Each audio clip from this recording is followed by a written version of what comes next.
Good morning बच्चों। बेटा आज हम नया चैप्टर स्टार्ट कर रहे हैं बार में, ठीक है। तो जो मूविंग कॉइल गैल्वेनोमीटर था वो आपका टॉपिक खत्म हो चुका है और उसके साथ उसका चैप्टर भी नया चैप्टर है बार मैग्नेट। उससे पहले हम इलेक्ट्रोस्टैटिक्स और मैग्नेटोस्टैटिक्स में कुछ क्या देखेंगे, सिमिलरिटीज चेक करेंगे, ठीक है। वो सिमिलरिटीज क्या है वो देखिए। इलेक्ट्रोस्टैटिक्स में बेटा हमारे पास इलेक्ट्रिक चार्ज होता है, क्या जो दो टाइप के चार्ज होते हैं हमारे पास, एक पॉजिटिव चार्ज होता है, एक नेगेटिव चार्ज होता है। फिर उन चार्जेस से हमने चार्जेस की वजह से इलेक्ट्रिक फील्ड पढ़ा।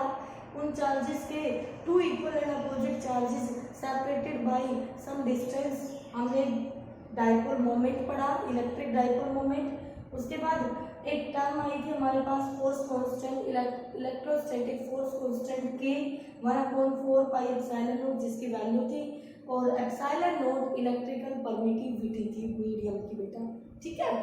आगे जो मैग्नेटोस्टैटिक है, मैग्नेटोस्टैटिक में बिल्कुल इनके सिमिलर टर्म्स आएंगी, बस नाम चेंज हो जाएंगे। यहाँ इलेक्ट्रिक था वहाँ मैग्नेटिक हो जाएगा बेटा।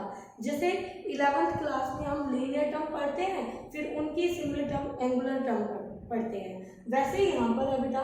तो जिन बच्चों ने यूनिट नंबर 1 और 2 अच्छे से किया है, 3 और 4 में उनको ऐसा लगेगा कि उनका रिवीजन हो रहा है। क्या हो रहा है बेटा?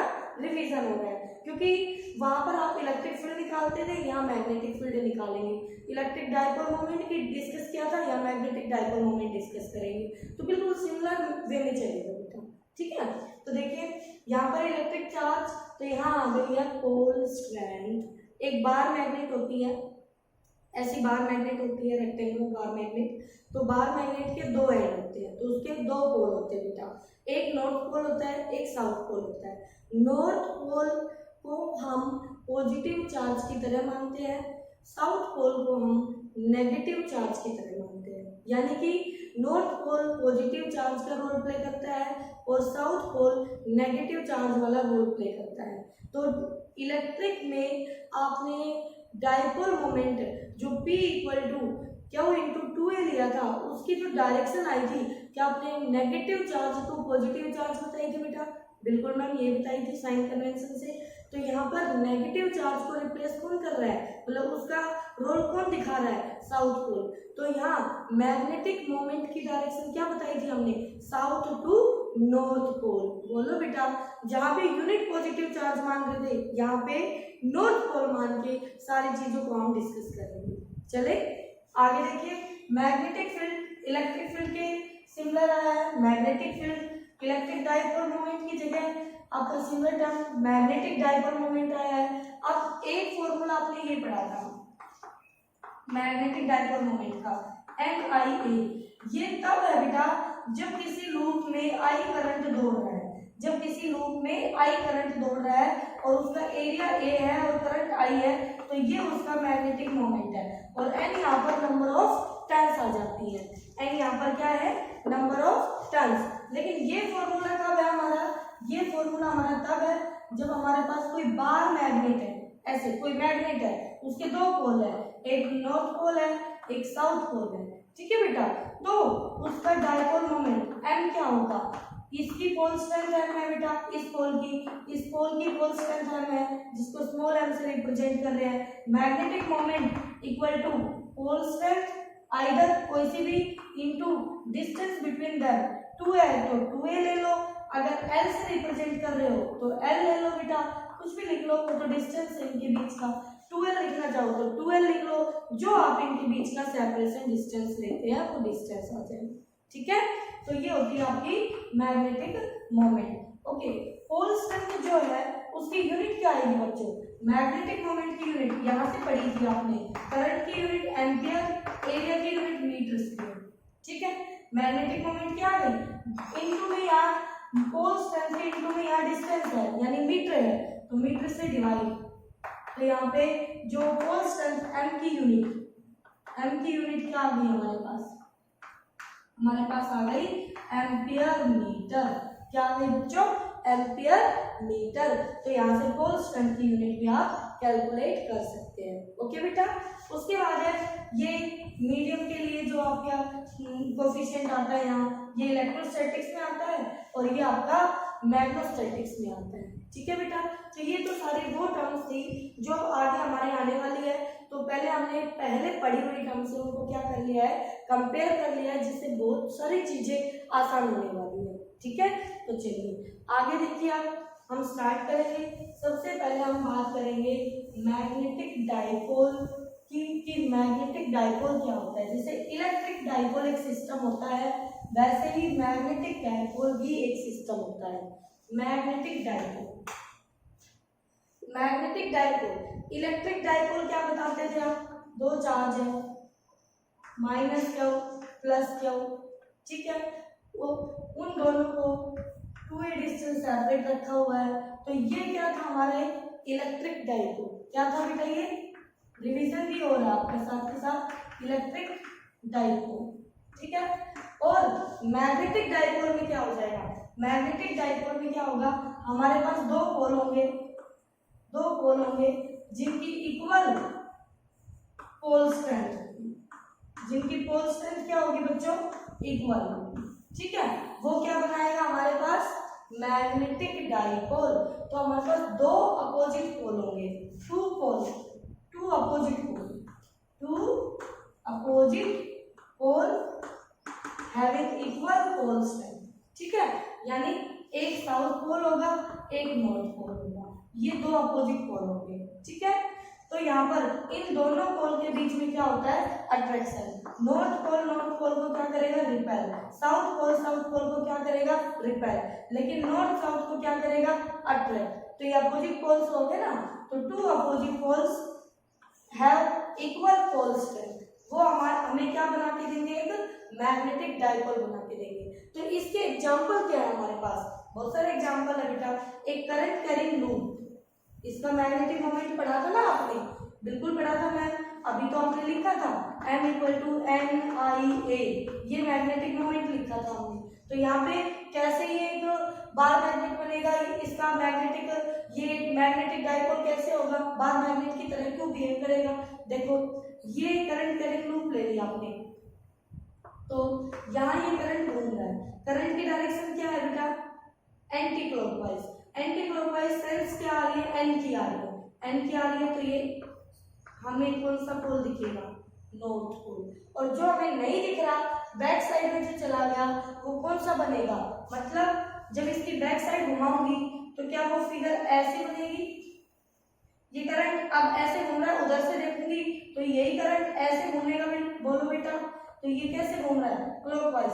तो क्लॉकवाइज में कौन सा पोल दिखाई देता है, साउथ पोल। तो एक करंट कैरिंग लूप दोनों पोल को कंटेन करती है, और दोनों कैसे हैं, अपोजिट पोल है। ठीक है, तो ये हमें क्या बना के देगा, एक मैग्नेटिक डाइपोल। उसके बाद एटम, एटम कैसे भी, एटम में भी तो यही होता है, एटम के न्यूक्लियस के चारों तरफ जो इलेक्ट्रॉन्स होते हैं वो घूमते हैं, तो वो करंट बनाते हैं, तो वो भी क्या बनाएंगे, मैग्नेटिक डाइपोल। ठीक है बेटा, उसके बाद बार मैग्नेट्स, सभी बार मैग्नेट्स का एग्जांपल आ जाएगा इसमें, कि वो भी क्या होते हैं, उनका भी क्या होता है, मैग्नेटिक, वो भी मैग्नेटिक डाइपोल होते हैं। ठीक है, उनके दो पोल होते हैं और इक्वल पोल स्ट्रेंथ होती है। चलिए बेटा, अब बात करते हैं आगे,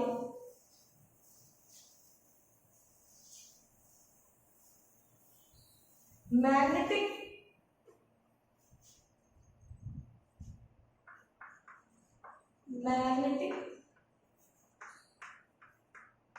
डाइपोल की हमने जो बात की है, अब यहां देखिए ध्यान से, एक पोल हमारा नॉर्थ पोल है, एक पोल हमारा साउथ पोल है। और बेटा आपने कभी देखा हो छोटा मैग्नेट, तो इनके ऊपर एक डॉट सा दिखाई देता है, पहचान के लिए डॉट लगा होता है एक सिल्वर कलर का। तो बेटा ये ऐसे में एक ही साइड लगा होता है, लेकिन यहाँ पर मैं आपको दिखा रही हूँ कुछ और। ये जो डॉट में लगा रही हूँ, ये बताता है कि जो कोई भी मैग्नेट आप देखते हो, उस मैग्नेट की जो ज्योमेट्रिकल लेंथ होती है, ज्योमेट्रिकल जो लेंथ होती है, वो लेंथ उसकी डाइपोल लेंथ से ज्यादा होती है। तो जो डाइपोल लेंथ होती है, डाइपोल लेंथ होती है, डाइपोल लेंथ वो तो ज्योमेट्रिकल लेंथ की 6/7 होती है। ज्योमेट्रिकल लेंथ, ठीक है बेटा, ज्योमेट्रिकल लेंथ की क्या होती है 6/7 होती है बेटा। ओके, अब देखिए हमारे पास ये डाटा तो आप याद रखें एमसीक्यू क्वेश्चन के लिए। ओके बच्चों, अब है कि जो पोल स्ट्रेंथ है एम, वो किन किन फैक्टर्स पर डिपेंड करेगी। Pole strength M, pole strength M, मैं चेक कर लेती हूँ एक बार, आपकी वीडियो कंटिन्यू है। चलिए बेटा, पोल स्ट्रेंथ एम कैसे डिपेंड करती है एक बार मैग्नेट पर, तो ध्यान से देखिए हमारे पास ये बार मैग्नेट है, ठीक है, और यहाँ पर बात कर लेते हैं magnetic dipole moment. Magnetic dipole moment M equal to pole strength into में distance between them, distance between them, distance हम दोनों पोल के बीच का L लेंगे, ठीक है, दोनों पोल के बीच में डिस्टेंस क्या ले लिया हमने, L ले लिया बेटा, ठीक है। जैसे ये आपके पास एक बार मैग्नेट है, ये नॉर्थ पोल साउथ पोल, इसकी पोल स्ट्रेंथ m है, इसकी पोल स्ट्रेंथ m है, और दोनों के बीच की लेंथ l, दोनों के बीच की लेंथ l है। तो मैग्नेटिक मोमेंट m जो होगा pole strength into the distance separation between two poles, ये आएगा आपके पास, ठीक है बेटा। अब आपको चेक करना है कि जो इसका क्रॉस सेक्शन है या जो इसकी लेंथ है उसके हिसाब से हमारी पोल स्ट्रेंथ कैसे डिपेंड करती है, ठीक है। तो ध्यान से देखिएगा, हमने सबसे पहले क्या किया, हम अपनी बार मैग्नेट को दो तरह से कट करेंगे। ये बीच में लाइन लगा देती हूँ, तो यहाँ पर मैं लिखाऊंगी ट्रांसवर्स कट, ट्रांसवर्स कट, और यहाँ पे लॉन्गिट्यूडनल कट, ठीक है। जैसे यही आपकी मैग्नेट है जो सामने आप देख रहे हैं, इसमें ईच पोल की पोल स्ट्रेंथ m है। अगर इसका cross section, given cross section आपके पास है बेटा, बिल्कुल यूनिफॉर्म है, थोड़ा सा ये एग्जैक्ट नहीं आ रहा है, बट आपको बिल्कुल यूनिफॉर्म देना है, ठीक है। अब ठीक है, तो यहाँ पर m पोल स्ट्रेंथ और m कैपिटल M क्या है, मैग्नेटिक मोमेंट है। तो आप देखिए आपके यहाँ से अगर मैं इसको ट्रांसवर्स कट करूंगी तो ट्रांसवर्स कट होता है बेटा उसकी लेंथ के परपेंडिकुलर। तो देखिए परपेंडिकुलर कट करने का मतलब ये है कि हमारे पास ये हमारी एक मैग्नेट थी और अब हमने इसको ऐसे कट कर दिया है, तो हमारे पास ये दो पीस आ गए हैं इस तरह से। हम देखना चाहते हैं मैग्नेटिक मोमेंट के ऊपर क्या असर पड़ेगा, पोल स्ट्रेंथ के ऊपर क्या असर पड़ेगा। तो यहाँ से ये आपका एक पोल था, नॉर्थ पोल था, ये आपका एक पोल था, साउथ पोल था। जहां से भी मैग्नेट कट होता है वहां पर अपने आप ही टू पोल अपीयर होते हैं बेटा। तो ये आपका नॉर्थ पोल है, तो ये आपका साउथ बन गया, ये आपका नॉर्थ बन गया, और ये आपका साउथ था, ठीक है बेटा। अब सुनिए, इसकी लेंथ L थी तो ये लेंथ हो गई L/2, ये हो गई L/2, ठीक है। पोल स्ट्रेंथ, क्रॉस सेक्शन उतना ही है, तो एंडिंग की जो स्ट्रेंथ है, पोल की जो स्ट्रेंथ है वो उतनी है, तो pole strength remain same M, pole strength remain same M, यहाँ भी पोल स्ट्रेंथ उतनी रहेगी M, ओके बेटा। अब देखते हैं डाइपोल मोमेंट पर क्या इफेक्ट पड़ता है, मैग्नेटिक मोमेंट पर। कैपिटल M, तो new magnetic moment M dash equal to pole strength तो M ही है, ये हो गई, और लेंथ हो गई L/2, तो L/2, तो ये हो गया ML/2। इसका मतलब जो पहले था मैग्नेटिक मोमेंट ML उसका हाफ हो गया हमारा, 2। This is m dash, new magnetic moment. तो इसका मतलब जब हम ट्रांसवर्स कट करेंगे तो पोल स्ट्रेंथ m तो सेम रहेगा, m क्या रहेगा, सेम, लेकिन m डैश मैग्नेटिक मोमेंट क्या हो जाएगा, हाफ हो जाएगा। ओके बेटा, अब हम लॉन्गिट्यूडनल कट करके देख लेते हैं। तो ये हमारी एक मैग्नेट थी, ये वाली, इस मैग्नेट को हमने लॉन्गिट्यूडनली कट करना है, जिसकी पोल स्ट्रेंथ m दे रखी है और मैग्नेटिक मोमेंट उसका ml होगा बेटा। ओके, चलो हम इसको लॉन्गिट्यूडनली कट कर लेते हैं। तो ये लॉन्गिट्यूडनली कट किया हमने, तो यहाँ से वही एक पीस हमें ये मिला और दूसरा पीस हमें इसी के लेंथ के अलॉन्ग मिलेगा। ठीक है बेटा, तो यहाँ पे पहले के लिए जो पोल स्ट्रेंथ होगी वो m/2 हो गई बच्चों, यहाँ भी m/2 हो गई दोनों पीस की। ठीक है, लेंथ सेपरेशन उतना ही रहा जितना पहले था, l लेंथ सेपरेशन उतना ही रहा जितना पहले था।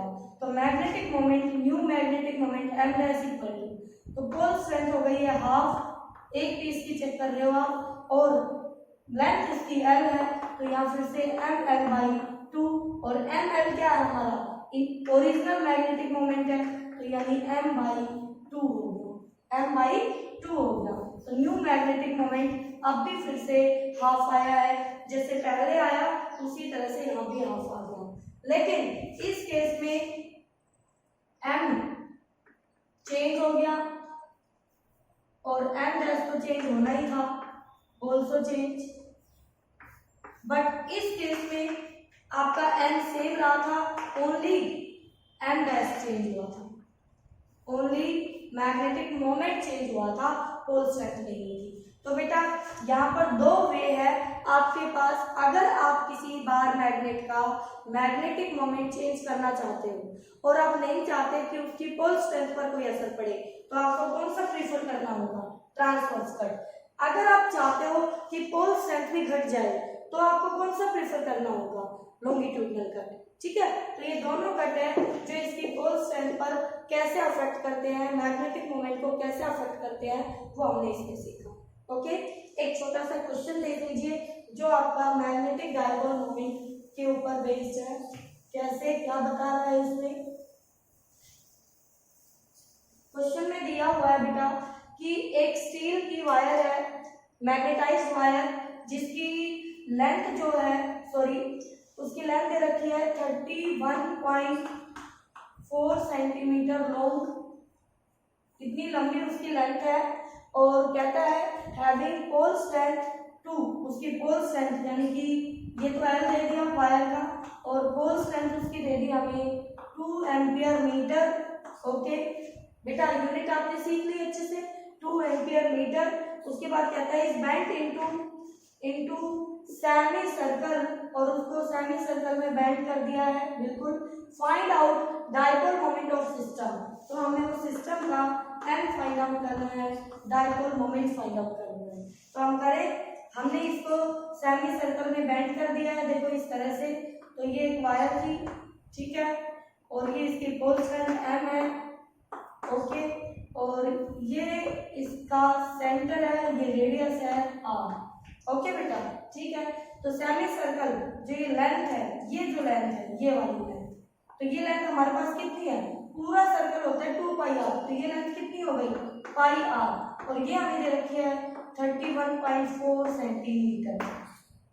ठीक है, तो यहाँ से r कितना आ जाएगा, 31.4 सेंटीमीटर अपॉन में पाई की वैल्यू रख लीजिए, 31.4 अपॉन में 3.14 इक्वल टू कितने आ जाएंगे। तो यहाँ से ये डेसिमल हटाओगे तो आपके पास 10 सेंटीमीटर बचेगा, r कितना आ जाएगा, 10 सेंटीमीटर आएगा। तो r 10 सेंटीमीटर आ गया, तो दोनों पोल के बीच की जो दूरी है, जिसको हम डायपोल लेंथ लेके चल रहे हैं, तो वो लेंथ कितनी आ जाएगी। तो हमारे पास पोल स्ट्रेंथ है 2 एम्पियर मीटर। ओके, और डायपोल लेंथ कितनी आ जाएगी, डायपोल लेंथ, क्योंकि दोनों पोल के बीच की दूरी एक उसका डायमीटर है, तो डायमीटर कितना है बेटा, रेडियस 10 है, तो डायमीटर कितना है 20 सेंटीमीटर। तो बच्चों देयरफॉर मैग्नेटिक मोमेंट आ जाएगा में लेंथ, और वो लेंथ ये वाली लेंथ नहीं है बेटा, ये डाइपोल लेंथ ये वाली है। तो यहाँ से 2 इंटू में 20, तो ये आ गया 40 एम्पियर मीटर स्क्वायर। कितना आ जाएगा? 40 एम्पियर मीटर स्क्वायर। ठीक है बेटा, तो इस तरह से आप इसके क्वेश्चन कर सकते हैं। तो आज मैंने आपको क्या क्या बताया है? सबसे पहले हमने ये डिस्कस किया है कि बार मैग्नेट के अंदर जो भी हमारे पास करंट कैरिंग लूप होती है, एक बार मैग्नेट है या एक एटम है, वो अपने आप में एक मैग्नेटिक डाइपोल है। ठीक है बेटा, हमने सारी इलेक्ट्रिक और मैग्नेटिक जो पैरामीटर्स थे उनको कंपेयर कर लिया था। ओके बेटा, उसके बाद हमने पोल स्ट्रेंथ की बात की। पोल स्ट्रेंथ क्या होती है, उसकी यूनिट क्या होती है, वो हमने डिस्कस किया। फिर हमने बताया जो आपके पोल स्ट्रेंथ है, ये वाले जो पोल स्ट्रेंथ है बेटा, हमारे पास दो अपोजिट पोल होते हैं और उनकी पोल स्ट्रेंथ इक्वल होती है, तो वो एक सिस्टम बनाता है जिसको आप मैग्नेटिक डाइपोल बोलते हैं। ठीक है बच्चों, उसके बाद आपने मैग्नेटिक डाइपोल मोमेंट पहले ही पढ़ रखा था, लेकिन यहाँ नया फॉर्मूला आपने देखा इसका। ओके, और लास्ट में न्यूमेरिकल डिस्कस किया, और फिर आपने पोल स्ट्रेंथ और मैग्नेटिक मोमेंट का डिपेंडेंस सीखा कि वो कैसे हम एक मैग्नेट को कट करते हैं तो उनके ऊपर क्या वेरिएशंस आते हैं, उन पे क्या इफेक्ट पड़ता है। ठीक है, एक बहुत ही इंपॉर्टेंट फॉर्मूला और डिस्कस करते हैं, ध्यान से देखिएगा। आपने इलेक्ट्रोस्टैटिक्स में कूलॉम्ब लॉ पढ़ा है, अब मैग्नेटोस्टैटिक में कूलॉम्ब लॉ देखिए क्या कहता है। Coulomb law in magnetism, coulomb law in magnetism क्या कहता है कूलॉम्ब लॉ? हमने पढ़ा इलेक्ट्रोस्टैटिक्स में F equal to K Q1 Q2 upon में distance charges between two charges के बीच का जो डिस्टेंस उसका स्क्वायर, ये हमने पढ़ा है इलेक्ट्रोस्टैटिक कूलॉम्ब लॉ। ठीक है, और आपने इस तरह से भी लिखा है 1/4 pi epsilon not Q1 Q2 upon R square. अब यहीं पर सिमिलर फॉर्मूला आ जाएगा फोर्स मैग्नेटिक, तो यहाँ पर आ जाएगा K M, पोल सेम है बेटा M M अपॉन में, और आप अगर अलग अलग पोल स्ट्रेंथ के लिए लिख रहे हैं तो आप अलग अलग ले सकते हैं M1 M2, और अपॉन में डिस्टेंस, इनके बीच का जो डिस्टेंस है R स्क्वायर। ठीक है, तो ये आपका आ जाएगा मैग्नेटिज्म में कूलॉम्ब लॉ। क्या आ जाएगा? मैग्नेटिज्म में कूलॉम्ब लॉ। इसको लिख सकते हैं mu naught upon 4 pi m square by r square. और बच्चों, इलेक्ट्रिक में फोर्स पर यूनिट चार्ज क्या होता था? इलेक्ट्रिक फील्ड होता था, और उसका फॉर्मूला आता था K Q by r square. ऐसे ही मैग्नेटिज्म में force per unit pole strength magnetic field आएगा, और उसका फॉर्मूला हो जाएगा Km बाई r स्क्वायर। बिल्कुल सिमिलर वे में है, तो छोटे छोटे क्वेश्चन आ जाते हैं इनके ऊपर, तो आपको घबराना नहीं है। ठीक है, बिल्कुल एज इट इज। जिन बच्चों ने, मैंने पहले भी रिपीट किया था, जिन बच्चों ने अच्छे से यूनिट 1 और 2 को किया है उनको 3 और 4 में तो दिक्कत आने वाली है ही नहीं। ओके बेटा, तो ये आप अच्छे से करें। फिर नेक्स्ट में हम डिस्कस करेंगे मैग्नेटिक फील्ड, डिस्कस करेंगे बार मैग्नेट की वजह से उसकी एक्सिस पर और इक्वेटोरियल लाइन पर। ओके।